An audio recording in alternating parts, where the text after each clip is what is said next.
Thank you all for coming. We are starting a little bit late just to make sure that people who had classes and whatnot could actually find the room and be here.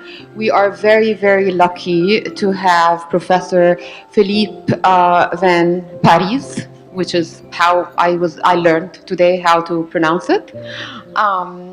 Phillippe is an authority on the topic of universal basic income.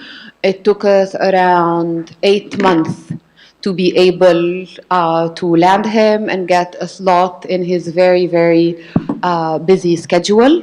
I am a big fan of his work, and so are my colleagues at the Alternative Policy Solutions.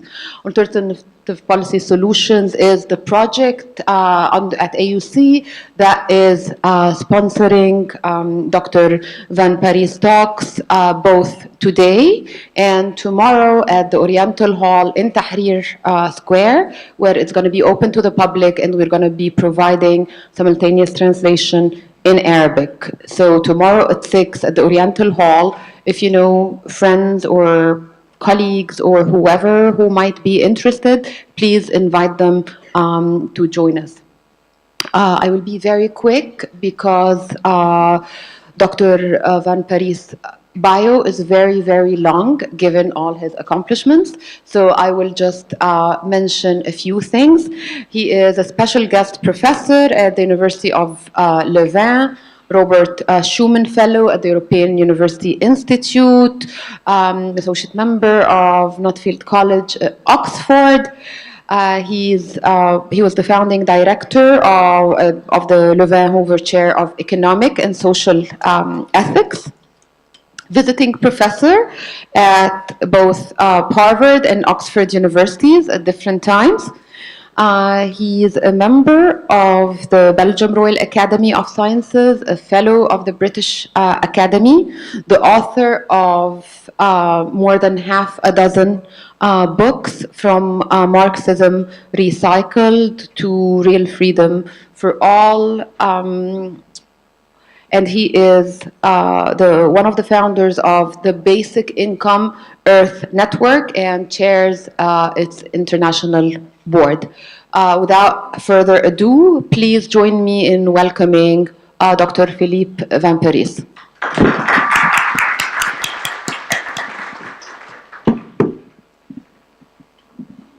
Thank you very much. So let me first check whether you hear me in the back, so maybe I can do without the microphone. No, yeah, I need to use a microphone for the video. Okay, this works. Right.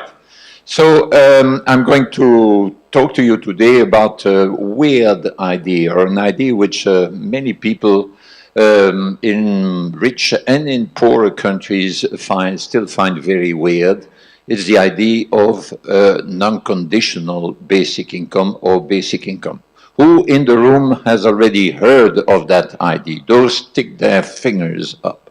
Okay, so 1/3 of the audience, fine.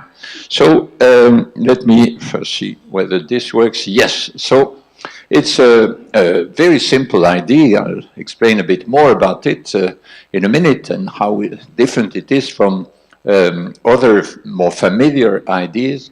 But it's an idea that gained some unprecedented popularity in recent years, especially since 2016. Last year, with a colleague, we published a book with the Harvard University Press under the title Basic Income, a Radical Proposal for a Free Society and a Sane Economy. And the book is already published in Italian, in Italy, in Mexico, in Brazil, in Korea, in Taiwan. There is a Beijing edition which is in the process of being finished, and a French edition which will be published at the beginning of next year.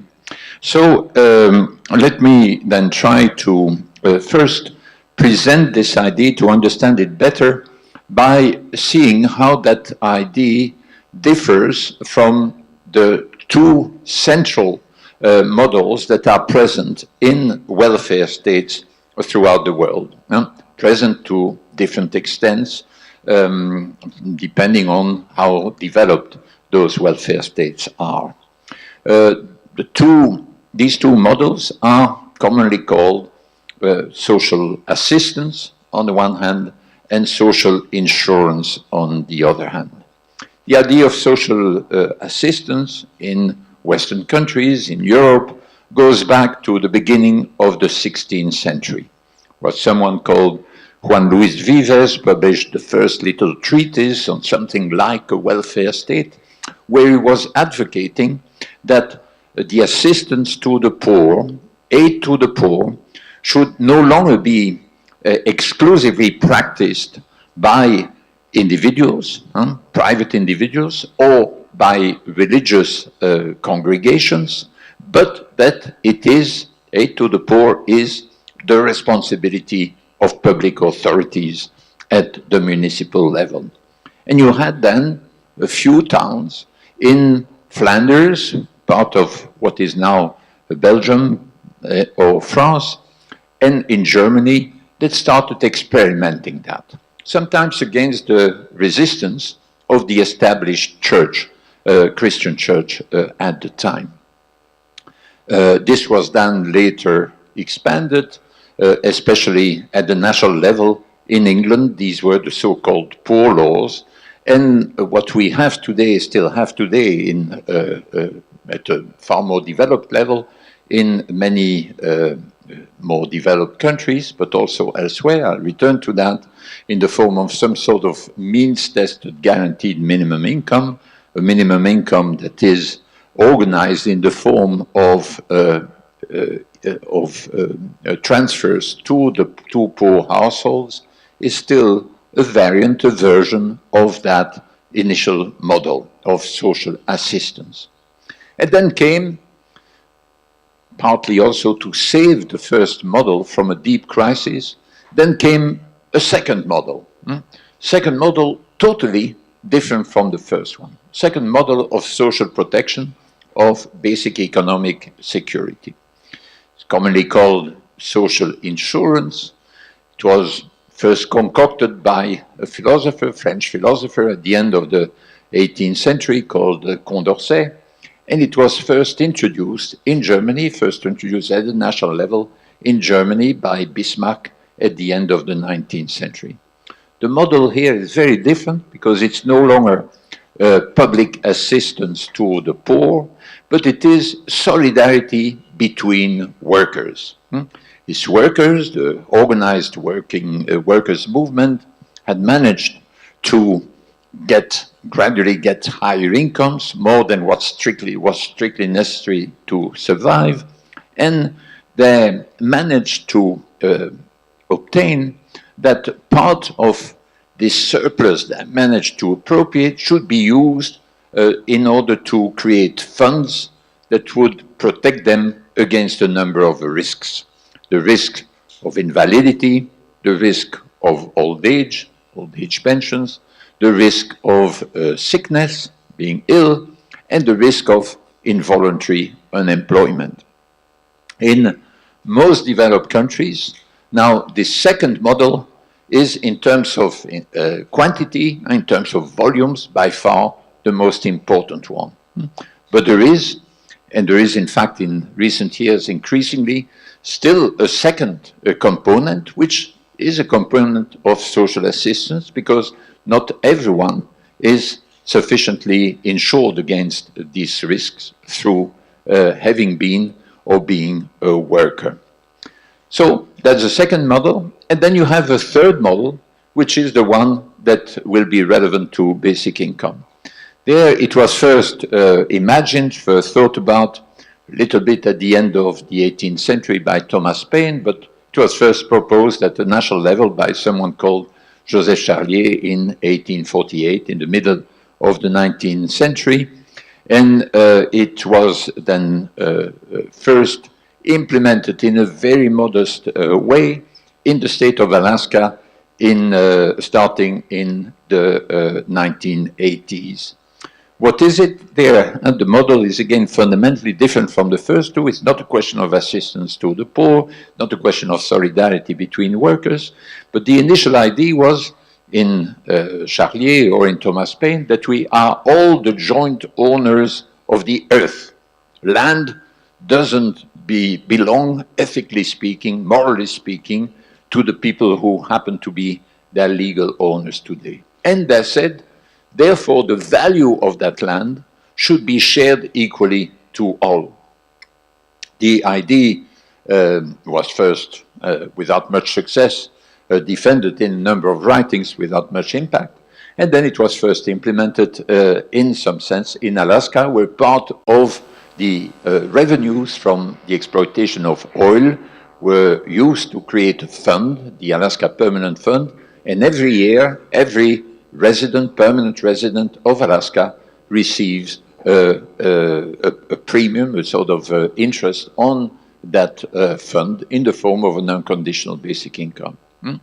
So this is a third model, quite different in this respect here, justified in terms of joint ownership of the earth, but it can be, of course, generalized by thinking, well, we've all inherited, especially in the richer countries, we've inherited all these benefits from technology, from capital accumulation.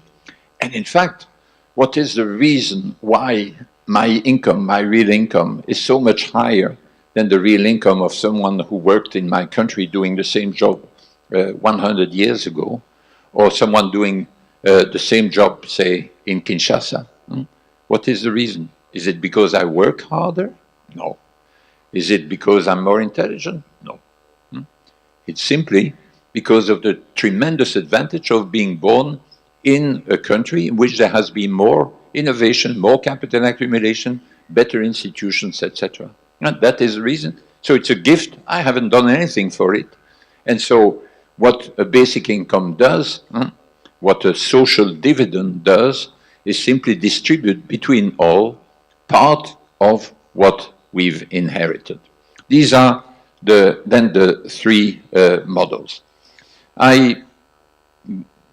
Then in this slide, against this background, I quickly indicate then what is the difference, or what are the differences between what exists in many countries in the form of an elaborate, developed form of social assistance under the name of guaranteed minimum income. In a country like mine, every household which has an income below a certain level is entitled to a cash transfer from the state.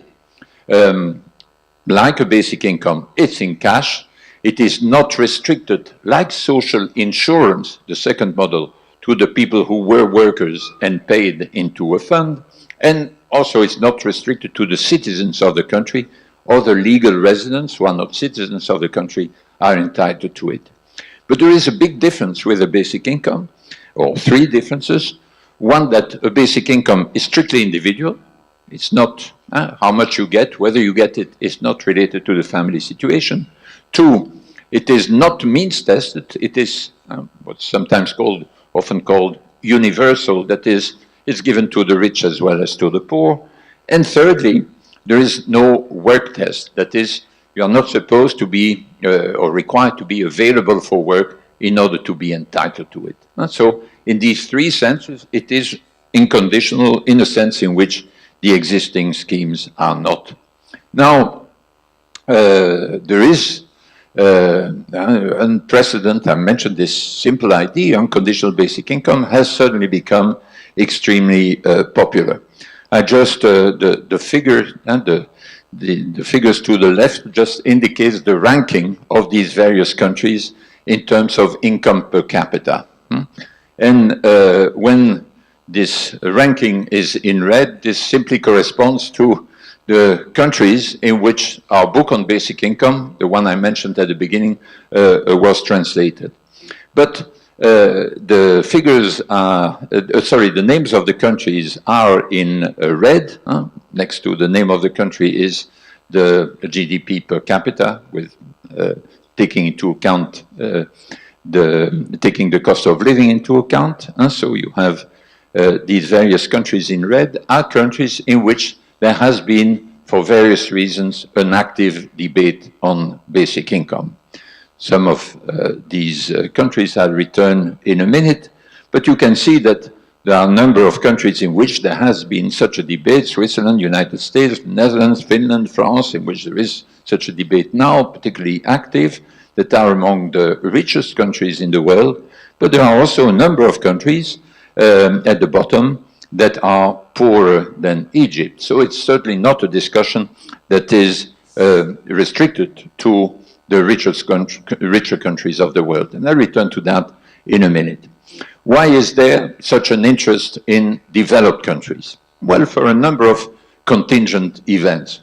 In Switzerland, there was a national referendum about that idea in 2016, that where the basic income that was proposed was extremely high. So 2,500 Swiss francs, which is about $2,500 per month and per person. So you can imagine how high that is. And even in Switzerland, the referendum was lost. There was 23% in favor and 77 against, but it was a tremendous, it had a tremendous impact on on the awareness of the idea of basic income, in terms of the discussion of the pros and cons of the idea, not only in Switzerland, but far beyond. In France, one of the presidential candidates, the one for the ruling Socialist Party, defended that idea.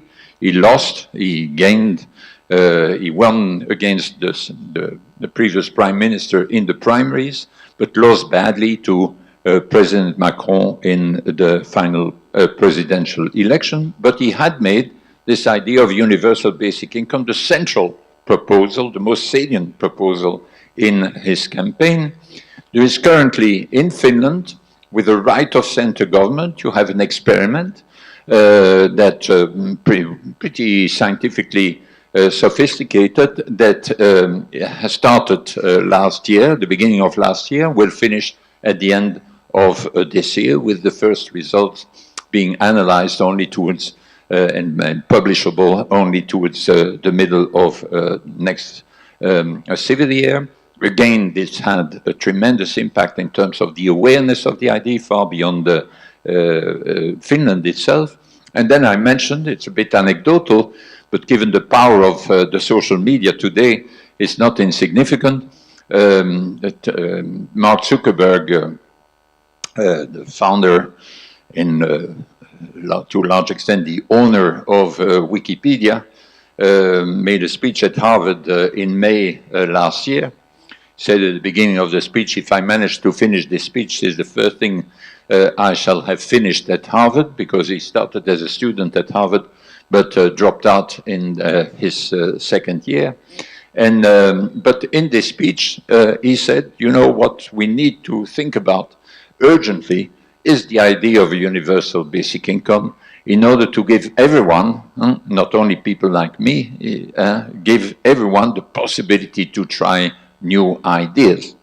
So you have, I mean, I could mention more, and one of the presidential candidates in Mexico also made it one of his central proposals, etc. I could mention a number of other things. But in the more developed countries, what are the underlying causes? You have all these symptoms, as it were, these contingent events. What are the underlying causes? Well, the reason for this interest comes from the combination of two things. Put very briefly, too simply, on the one hand, what you can see happening throughout the developed part of the world, it's not so much that jobs are disappearing because of automation and because of globalization, the combination of these things, but what you do see is that there is a tremendous polarization of earning power, of the capacity to earn money. And on the one hand, you have people, and that also affects, of course, not just the richer countries of the world, but also countries like Egypt.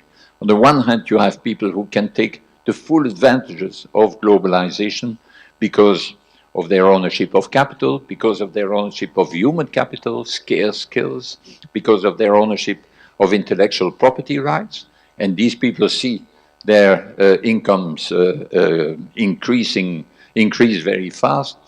But on the other hand, in rich countries, you have the people at the bottom who are put in competition with people with low skills throughout the world, also often with migrants, and these people have an income that may fall below the local poverty threshold, or is constantly at risk of falling below that level. So you have this polarization of earning power. And what was the answer to that problem in the past? I know if you have more and more people who don't have enough to live on locally through their work, in the past, and the answer in richer countries was growth, growth, growth. Let's just grow faster, and this will give jobs and thereby incomes to the people. But for a number of reasons into which I won't go, both the feasibility and the desirability of growth in richer countries has become less and less obvious. Therefore, because of the combination of these two reasons, people have started to take basic income far more seriously than in the past. What about developing countries? What is the reason why in developing countries, and I mentioned, for example, Namibia, Kenya, India before, countries that have a lower average income than Egypt. What is the reason there for beginning to be interested in this apparently very bizarre idea of an unconditional basic income? Well, one has to see that in two stages. And the first stage, visible in Egypt too, is that there has been a very, already in the last 10, 15 years, an increasing move to so-called conditional cash transfers. There are about 60 countries in the developing world that are using to various extent these schemes. There are cash transfers that are aimed at a poor population and subjected to a number of conditions. Typically, or in many cases, they are restricted to households with children, to families, and they impose a condition of school attendance, some condition of school attendance for these children, and of regular health checks. The sort of first big schemes of this sort were developed in Brazil and in Mexico. The reason for moving to cash transfers are in many cases related to the intrinsic defects of trying to help the poor through in-kind transfers, through providing them directly with food or with housing, or reducing the cost of a number of goods, for example, like in this country, reducing the cost of energy. Having seen the defects of these measures, a number of countries, so also encouraged by the IMF, by the World Bank, that changed its policies in this respect, started doing that. And that was seen also as a sort of investment in the people. It's not just to help people survive, it was also an investment in the human capital of the country, because as a result of that, you get less kids who grow up in poverty, more kids that get education, and a better level of health. But when you introduce this scheme, you quickly discover that they raise big problems. One of the problems is the difficulty of trying to reach all the people entitled to these benefits, all the poor households. Because in order to get access to that, you need to be informed about where to go, which desk to try to find in order to get the cash benefits you are entitled to. Also, a number of people are simply ashamed. They feel humiliated in claiming to say, I'm destitute, please give me some money. As a result of that, many of these schemes suffer from a low rate of take-up, as it's called in the literature. That means that many of the people entitled, the poor people entitled to it, simply don't get it. One. Two, you have the problem that You give this transfer only if the people are poor, defined in a certain way. But as soon as people are no longer poor, defined in this way, because they found a little job or so, then you say, that's fantastic, that's great, and in order to reward you, we take away the benefit. And that is the so-called poverty trap, so that many poor households then are inhibited in trying to find some job that may get them out of the situation of poverty, because if they do so, and it is being seen by the authorities in charge, the officials in charge, then they'll be punished through the withdrawal of this benefit. And thirdly, and this applies in particular in countries like Egypt, where there is a very large informal sector, how do you implement a means test, an income test, when there is all the income that is earned by some households is completely informal? Some attempts, there are different ways in which countries have tried to deal with that. Self-declaration by the people, more or less sincere. You can immediately imagine the problems this raises. And then so-called proxies. I could explain that in a discussion, which is then we try to have good predictors, other variables that are more easily controllable than the income, in order to then target the poor. Because of these three difficulties, intrinsic to conditional cash transfers, people have started saying, why not an unconditional basic income? Then you no longer have a poverty trap, because people can keep it if they work. It's a sort of floor on which you can stand, not a safety net for those who have fallen off the boat. There is no longer this poverty trap. There is the problem of the rate of take-up is far less, because it's given automatically to every legal resident, at least if you have a sufficiently developed degree of presence of the banking system. So if everyone has a bank account, which is the case more and more also in developing countries, this is very easy to administer, and the rate of take-up among the poor is much higher than with means-tested schemes. And that's why a basic income provides a solution also, and you don't have all this problem with the informal sector. But quickly go then through the unavoidable difficulties which you have to face. One is it really affordable, because you need to have the fiscal revenues, the tax revenues, in order to fund that, or possibly revenues from some natural resource or whatever. And of course that you face again the problem of the informal economy. And you can't really have a personal income tax that is efficient in order to claw back the basic income which you pay to people who don't really need it. If the personal income tax doesn't function very well, you can't have it from that source. Can you use some other form of taxation? Can you use a VAT? Can you use a higher price of energy, taxation, eco-taxes in various ways? And so the various countries are examining that, exploring these sort of roads. I can say more about that in discussion. Then that's about the immediate affordability. So given the income, the national income as it is, where can we go and find the money in order to pay everyone this minimum income?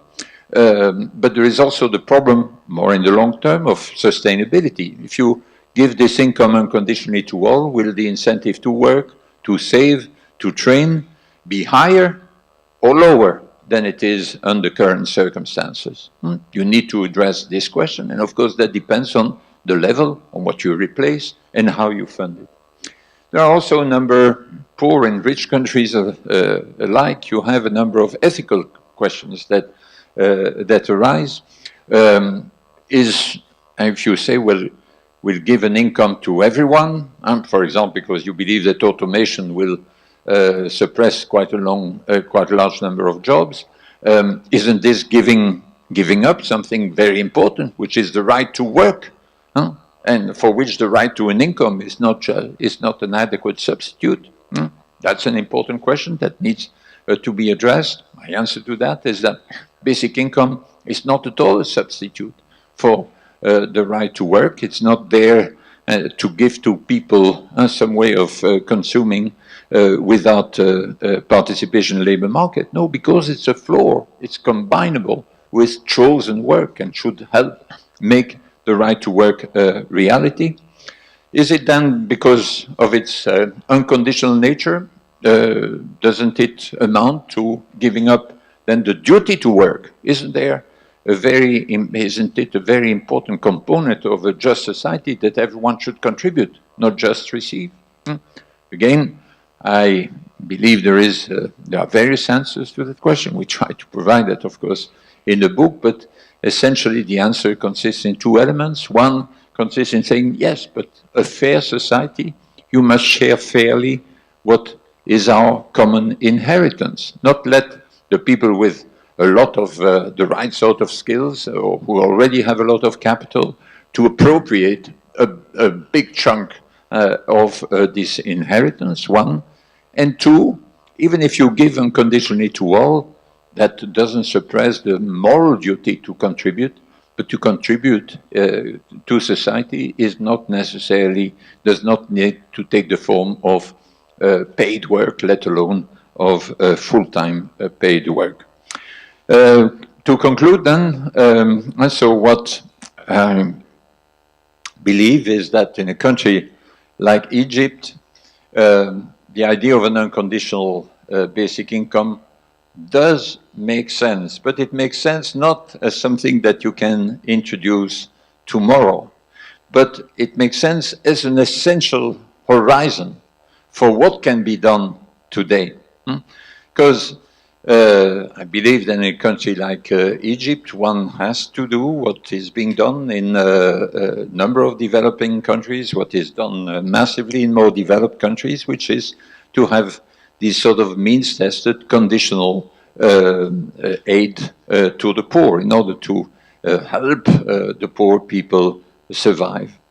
But this can never be part of an ideal of something that can count as a just or a free or an attractive society. And it is a world in which you have the market that works and then people fall off the boat and then you have a little of repair work on the side, often and unavoidably in a fairly stigmatizing way. This is not something, an ideal for which we can mobilize with enthusiasm.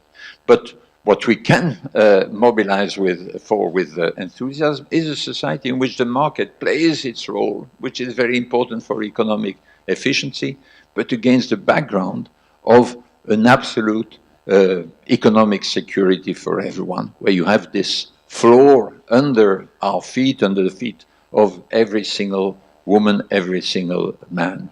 And having this view about the future, this ideal, realistic utopia, does not only give a direction to our immediate steps, but it also gives us the strength to move in that direction with the belief that it takes us closer to a society that would be a free society and at the same time combinable with a sane economy, an economy that doesn't make us sick and doesn't make our planet sick either. That's, it's high time that I finish because the bits are falling apart. So, okay, so that's the message I wanted to give you today. Thank you very much, Phillippe, for a very clear and well-structured lecture.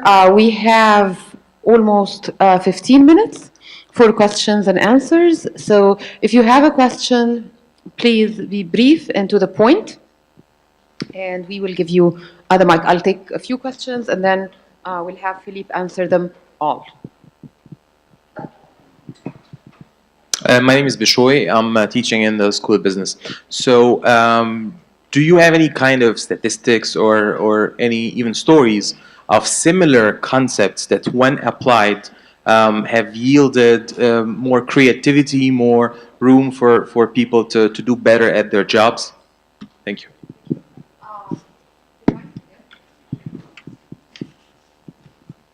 Okay, so my question kind of bounces off his question. But I know that there have been studies that have been done in Kenya and similar places, and they kind of show that people are spending a lot more on education and healthcare when they've been subjected to the idea of basic income. But I have to kind of question whether it understands the ramifications that it would have on the greater economy, because people's spending habits are going to change very greatly, and I'm kind of wondering if government kind of can respond to that well enough. The end of your question? So people are going to really change the way that they spend and the things that they spend their money on, because, well, I believe that the idea of basic income kind of stems from the fact that AI has been really a hot topic now, and so people are going to be idle workers but receiving a basic income. And so the social genetic fabric of society is going to change. And I feel like governments will not be able to respond very well to that, or do they understand the ramifications that it would have? Hi, thank you for your talk. Adam Shib, I'm a student here at the university. My question is, doesn't this technically solve the issue of effective demand for capital? And by doing that, it will create more problems in the long run as well? Thank you. I think this would be, of course, there is the question of to what extent this idea is acceptable in countries where neoliberalism is dominating. But my question relates to countries which may not have the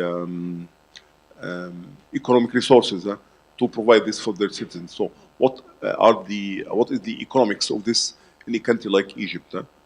Where the government is facing budget deficit, the country, I don't know, needs for investment, etc. So how could this be provided in countries which, overall do not have the financial resources to provide this basic income for everybody? Thank you. Okay, very quickly, because I know people need to leave the class and I want them to get the chance to hear the answer to their questions. Yeah, I'm just going to ask what is meant by universal for the universal basic income? Right.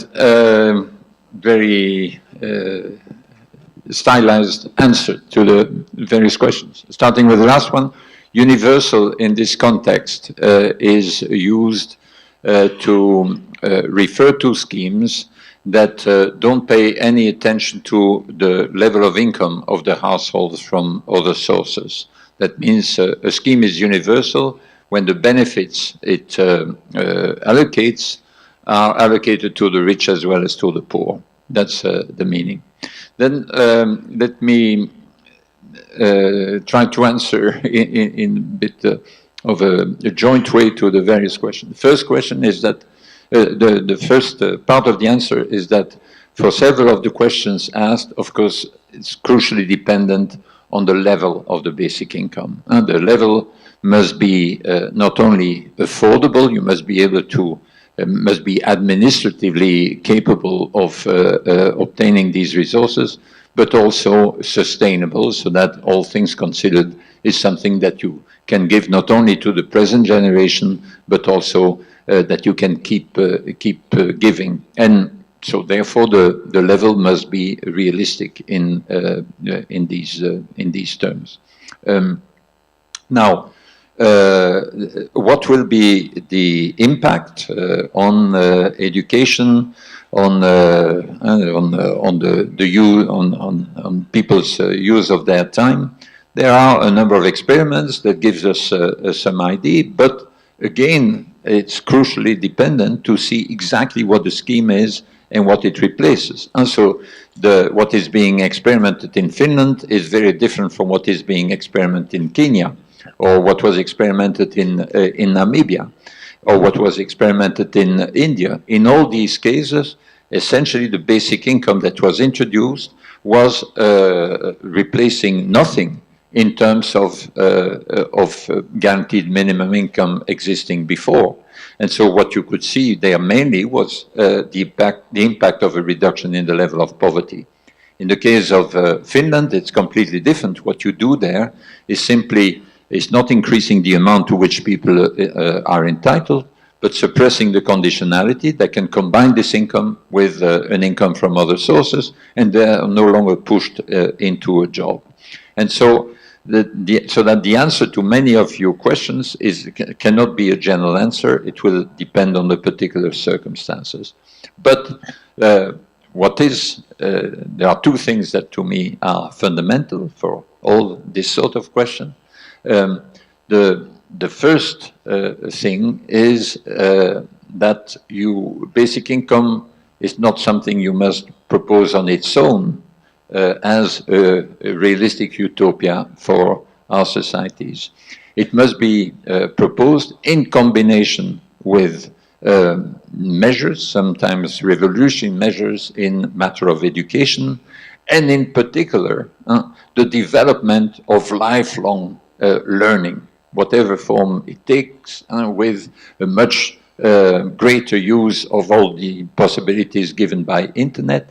And in this respect, basic income is a complement of that lifelong learning, because what the basic income does is facilitate the back and forth throughout life between employment, education in the broader sense, and then voluntary activities within one's family, but not only within one's family. And so that the impact of a basic income will depend also on these accompanying measures, especially in the field of education. So that's one part of the answer. And the other important part of the answer, relating in particular, but not only to the first question, is that the impact of a basic income on the labor market is meant to be very differentiated. That is, it must be possible to, thanks to a basic income, to work more cheaply than was done in the past for those jobs that provide a lot of training or that are satisfactory in themselves. But at the same time, the presence of a basic income must make other jobs more expensive.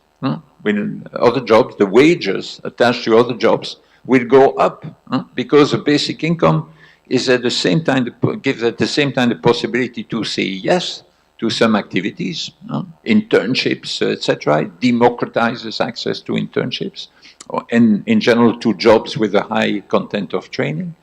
But at the same time, it's also meant to give people the possibility to say no to other jobs. And the jobs that are really lousy, where you're badly treated, you don't learn anything, these jobs will become more difficult to fill. And that is also right. So to sum up, one, there is no general answer about the impact of a basic income, because it really depends on its level in a particular country, what it replaces, how it is funded. Two, it's very important that to see also that basic income must be proposed as a vision for the shorter and the longer term in combination with other measures, as in particular lifelong learning.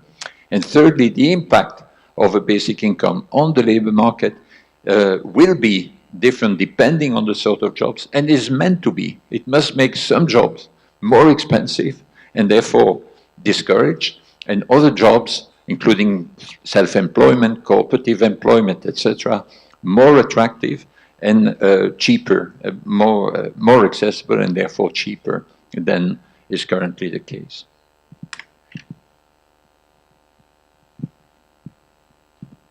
Thank you all for being here and taking the time. Please, as I said, Alternative Policy Solutions will be hosting another longer talk with a different angle by Professor Van Parijs tomorrow at the Oriental Hall on Tahrir Square, 6 to 8. Please come and invite. It's open to the public, and it will be translated to Arabic. So please invite colleagues, students, whoever you think would benefit. Check our website and our Facebook page to be updated on all our upcoming talks, activities, and to see the videos of this talk and others. See you tomorrow, hopefully. Thank you, Phillippe.